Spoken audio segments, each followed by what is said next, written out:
नमस्कार विद्यार्थियों। मैं अरविंद सुलानिया, सहायक आचार्य इतिहास, राजकीय महाविद्यालय श्री गंगानगर, आज आपको शिवाजी के आरंभिक जीवन और उनकी विजयों के बारे में बताऊंगा।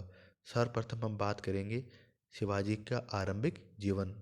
शिवाजी मराठा सरदार शहाजी भोंसले के पुत्र थे। उनकी माता का नाम जीजाबाई था। उनका जन्म पूना के निकट शिवनेर में हुआ था। शाहजी ने शिवाजी की शिक्षा दीक्षा की आरंभ से ही उत्तम व्यवस्था की थी। शिवाजी के आरंभिक जीवन पर उनकी माता जीजाबाई और गुरु कौंडदेव के व्यक्तित्व का बहुत अधिक प्रभाव था।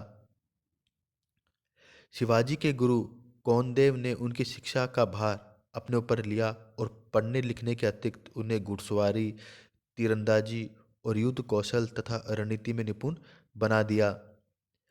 इस आरंभिक शिक्षा और चारित्रिक गुणों के विकास का उनके जीवन पर आगे गहरा प्रभाव पड़ा। गुरु रामदास से भी शिवाजी प्रभावित हुए। उनके उपदेशों से शिवाजी में स्वामी भक्ति और राष्ट्र प्रेम की भावना का विकास हुआ।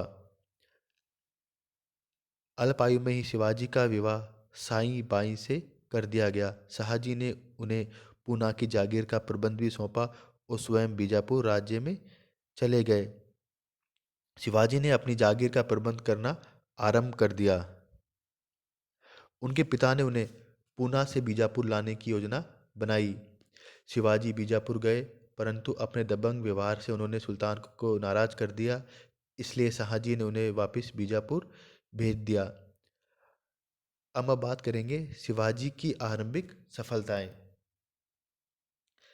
शिवाजी ने मावली योद्धाओं की सहायता से 1643 में सिंहगढ़ के दुर्ग पर अधिकार कर लिया। पहले इस पर बीजापुर के सुल्तान का अधिकार था। सिंहगढ़ के अतिरिक्त उन्होंने चाकन, पुरंदर, सूपा, जावली आदि दुर्गों पर अधिकार कर लिया। 1645 से 1647 के बीच उन्होंने राजगढ़, कोंकण, तोरण पर भी अधिकार कर लिया। इससे शिवाजी की शक्ति और प्रतिष्ठा बढ़ गई। 1647 में उनके अभिभावक तथा गुरु कौंदेव की मृत्यु के बाद उन पर नियंत्रण रखने वाला कोई नहीं था। अतः बीजापुर राज्य में उन्होंने जी भरकर लूटमार करी। शिवाजी के इन कार्यों से क्रुद्ध होकर बीजापुर के सुल्तान ने शाहजी भोंसले को 1648 में बंदी बना लिया। अतः बाध्य होकर शिवाजी को अपनी गतिविधियां बंद करनी पड़ी। 1649 में शाहजी कारागार से मुक्त हुए। शिवाजी ने पुनः 1656 से अपना सैनिक अभियान प्रारंभ कर दिया। उन्होंने जावली के महत्वपूर्ण दुर्ग पर अधिकार कर लिया।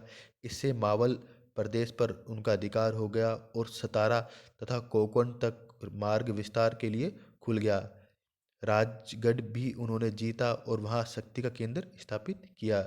बीजापुर राज्य अपनी आंतरिक स्थिति और मुगलों के आक्रमण के कारण शिवाजी की ओर ध्यान नहीं दे सका। इसी का लाभ उठाकर बीजापुरी क्षेत्रों और मुगल इलाकों पर शिवाजी ने धावा मारना जारी रखा। 1657 में उन्होंने जुनान नगर भी जीत लिया। शिवाजी की इन गतिविधियों से शिवाजी का बीजापुर से संघर्ष होना तय हो गया। 1657 में मुगलों के साथ संधि हो जाने के पश्चात बीजापुर राज्य ने शिवाजी की ओर ध्यान देना प्रारंभ कर दिया। शिवाजी ने औरंगजेब के उत्तर भारत लौट जाने का फायदा उठाकर बीजापुर के विरुद्ध अपना अभियान तेज कर दिया। उन्होंने उत्तरी कोंकण पर हमला कर कल्याण और माहुली पर अधिकार कर लिया। अब बीजापुर के सुल्तान ने शिवाजी के विरुद्ध सैनिक कार्रवाई करने का निश्चय किया। बीजापुर राज्य के प्रमुख सरदार अफजल खां को 10,000 चुने हुए सैनिकों के साथ शिवाजी को जिंदा या मुर्दा पकड़ने के लिए भेजा गया। अफजल खां शिवाजी से खुला संघर्ष करना चाहता था, परंतु शिवाजी खुले मैदान में अफजल खां की सैन्य सेना से युद्ध करने में हिचकिचा रहे थे। अतः शिवाजी ने सतारा के नज़दीक वई के दुर्ग में अपने आप को सुरक्षित कर लिया। शिवाजी को इस दुर्ग से निकालना कठिन जानकर अफजल खां ने झल प्रपंच का सहारा लेकर उनकी हत्या करने की योजना बनाई। उन्होंने कृष्णाजी भास्कर नामक एक ब्राह्मण द्वारा शिवाजी से मिलने और बीजापुर राज्य से उन्हें क्षमा दिलवाने का संदेश भेजा।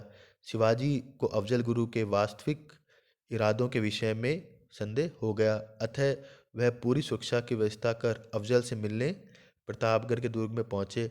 अफजल ने उन्हें धोखे से मारने का प्रयास किया, परंतु शिवाजी ने उसे पहले ही मार दिया।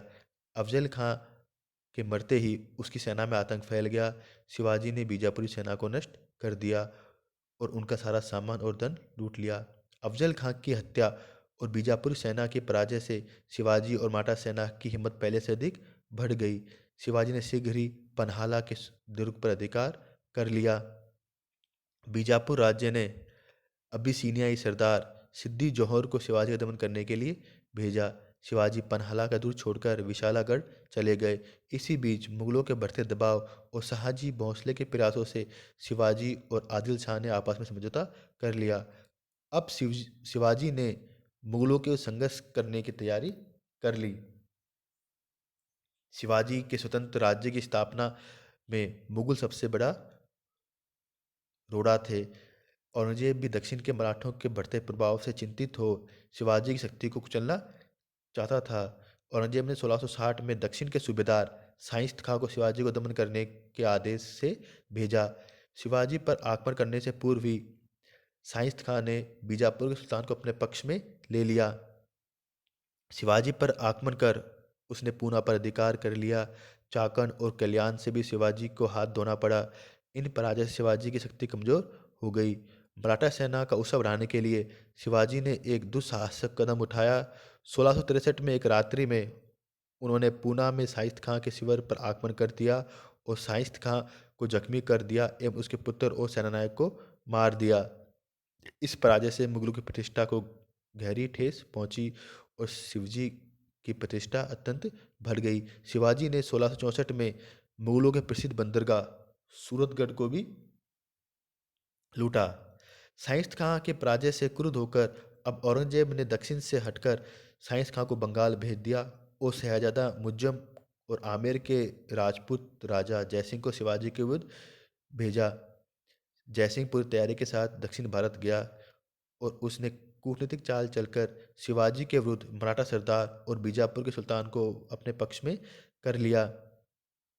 जयसिंह ने 1665 में शिवाजी के प्रमुख अड्डे पुरंदर को, जहां वे अपने परिवार और खजाने से रह रहा था, घेर लिया।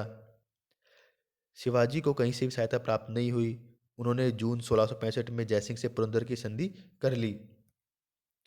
पुरंदर की संधि की शर्तों के अनुसार शिवाजी को मुगल अधीनता स्वीकार कर अपने 23 किले और उसके निकटवर्ती क्षेत्र, जिनकी आय 4 लाख हूण थी, मुगलों को देने पड़े। शिवाजी के पास अब सिर्फ 12 किले बचे। कोंकण और बालाघाट के इलाके शिवाजी के पास रहने दिए गए, लेकिन इसके बदले शिवाजी को कुछ राशि मुगलों को देनी पड़ी। शिवाजी ने अपने पुत्र संभाजी को 500 घुड़सवारों के साथ औरंगजेब की सेवा में भेज दिया। पुरंदर की संधि शिवाजी के लिए कष्टदायी थी, परंतु उन्होंने इसे स्वीकार कर लिया। जयसिंह के अनुरोध पर वह स्वयं औरंगजेब से मिलने आगरा गया। आगरा में शिवाजी को यथोचित स्थान और स्वागत नहीं हुआ तथा उनके विरोध प्रकट करने पर औरंगजेब ने उन्हें नज़रबंद कर दिया। औरंगजेब के इरादे को भांपकर शिवाजी पहरेदारों को धोखा देकर अपने पुत्र के साथ आगरा से निकल भागे और सकुशल महाराष्ट्र वापस पहुंच गए। अब कुछ वर्षों तक औरंगजेब शांत रहे और शिवाजी भी शांत रहे। इसी बीच उन्होंने औरंगजेब से समझौता भी कर लिया। औरंगजेब ने उन्हें बरार की जागीर और राजा की उपाधि प्रदान की और उनके पुत्र को 5,000 का मनसब प्रदान कर दिया। शिवाजी के औरंगजेब के साथ यह समझौता एक कूटनीतिक चाल मात्र थी। औरंगजेब बीजापुर और गोलकुंडा को समाप्त करने के लिए सम्मत चाहता था, तो शिवाजी अपने आंतरिक स्थिति को शुद्ध करने के लिए सम्मत चाहते थे। इसी बीच दक्षिण में मुगलों की स्थिति दुर्लभ हो गई। अतः शिवाजी ने अपने खोए हुए दुर्गों को वापस लेने के लिए प्रयास करना आरंभ कर दिया। 1670 में मराठा मुगल संबंध पुनः कटु हो गए। शाहजादा मुज्जम और दिलेर खां के आपसी मनमुटाव का लाभ उठाकर शिवाजी ने मुगलों से अनेक किले वापस छीन लिए। उन्होंने सूरत पर दोबारा आक्रमण करा और 1672 में वहां से चौथ वसूल किया। 1670 से 1674 तक उन्होंने पुरंदर, पन्हाला, सतारा और अनेक दुर्ग वापस ले लिए और मुगलों और बीजापुर के सुल्तान को परेशान भी किया। इसी समय शिवाजी पश्चिमोत्तर सीमा प्रांत में अफगानों से युद्ध करने में व्यस्त था, इसलिए वह शिवाजी को कोई ठोस कार्रवाई नहीं कर सका। धन्यवाद।